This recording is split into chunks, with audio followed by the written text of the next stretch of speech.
निरंतर बनी रहेगी। Meghalaya Chief Minister Conrad K. Sangma on Tuesday said that the government will continue to invest in education and will further boost infrastructure creation for higher and technical education in the state.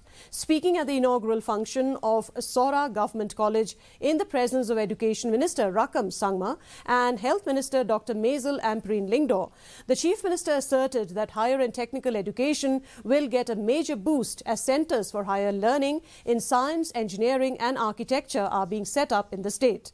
He also informed that close to 2,500 LP schools have been either renovated or constructed with a budget of rupees 500 crore. In the assembly and as now, LP students of the government college. Science and commerce stream are absolutely necessary for our children so that they can get better opportunities in the future, and hence since the cabinet has not passed it yet, I cannot say that it is passed, but let me just share with you and tell you, as the Chief Minister of the state and as the obviously who chairs the cabinet, I can tell you the day it comes to the cabinet, it will be approved and it will be clear, because we are very clear in our mindset that we will never compromise on education.